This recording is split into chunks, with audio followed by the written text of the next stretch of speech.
आज हम लोगों का उद्देश्य यही था प्रेस कॉन्फ्रेंस रखने का, क्योंकि हम लोगों ने नया एक संगठन बनाया है, निर्धारित किया है, जिसका नाम है झारखंड नवनिर्माण सेना।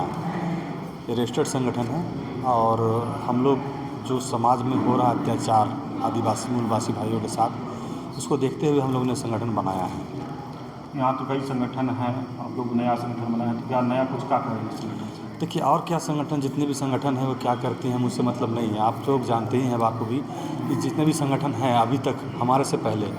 वो संगठनों ने ऐसा कुछ काम नहीं किया आदिवासी और मूलवासियों के लिए। जितने भी संगठन बनाए आए, वो लोग सिर्फ अपना अपना काम किए और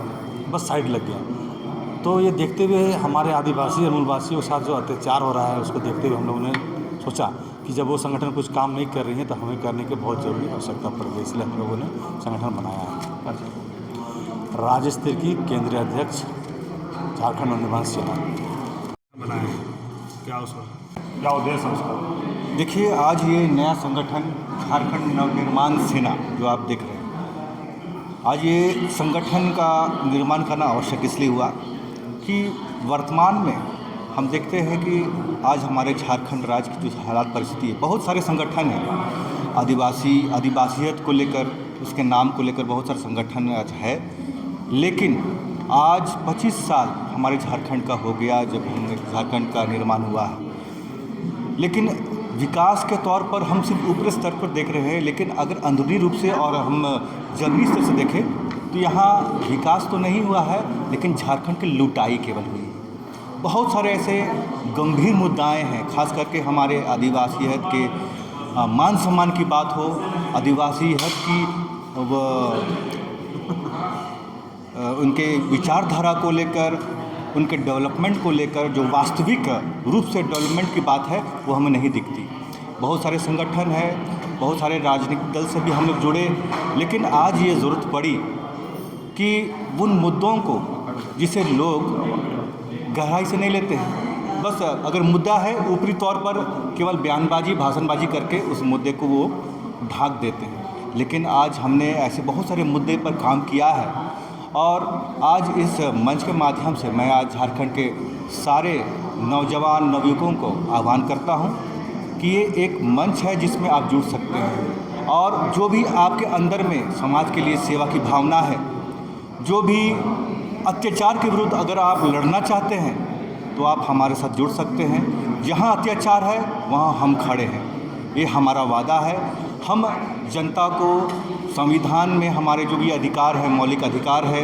हमारे आदिवासियत के लोगों के लिए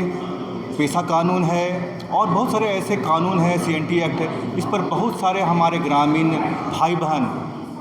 अज्ञानता में हैं, तो उनको हमें जागरूक करना है, उनके साथ खड़ा रहना है, और जहां उनके साथ अत्याचार होता है हम सब मिलकर उनके विरुद्ध लड़ेंगे, जो उनका अत्याचार करते हैं समाधान लाएंगे, और हमारे जितने भी झारखंड के वासियों को एक समृद्ध जीवन, एक इज्जत का जीवन इस झारखंड राज्य में हम देने का प्रयास करेंगे। और इसी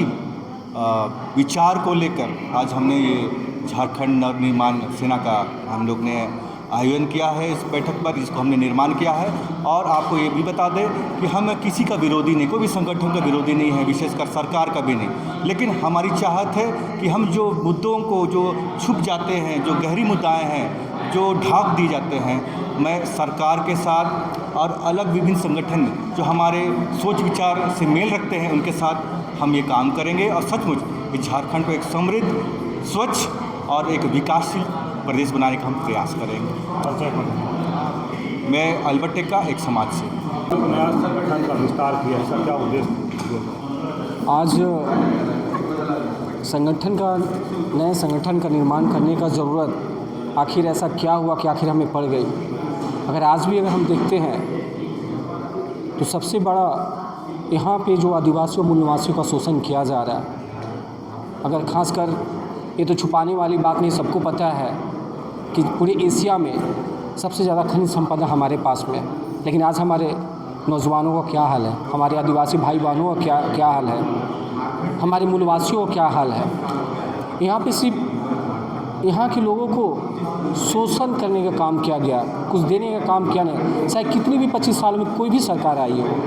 अगर सही में अगर यहाँ की सरकार आती तो जिनके ज़मीन पर कोयला खदान निकल रहे हैं उनको सही तरीके से मुआवजा, उनको नौकरी दी जाती है। अगर सही तरीके से काम किए जाते तो आज के यहाँ के नौजवान बाहर जाकर पलायन नहीं करते। आज के नौजवान ग्रेजुएट होकर एक चपरासी का नौकरी को तलाशने के लिए मजबूर नहीं होते। अगर सही तरीके से देखना है कि हमारे यहाँ कितना पलायनग्रस्त है राज्य, आप हटिया स्टेशन चले जाइए, आप रांची रेलवे स्टेशन चले जाइए, आप साउथ के किसी कोने में चले जाइए, सबसे ज़्यादा जो बाहरी लोग यहाँ से मिलते हैं, बाहरी लोग वहाँ काम करें, हमारे झारखंड के भाई बहन मिलते हैं। आखिर झारखंड का सपना जो हमारे पूर्वजों ने देखा था, आवाज़ का सपना नहीं था, 1932 से पहले का सपना था झारखंड का, तो आखिर वो सपना नहीं पूरा हो पाया। मजबूरीवश बोले चाहे इस झारखंड के सभी नौजवानों को सपना पूरा करने के लिए हमने आज इस संगठन का निर्माण किया है। मनदीप मल्ला,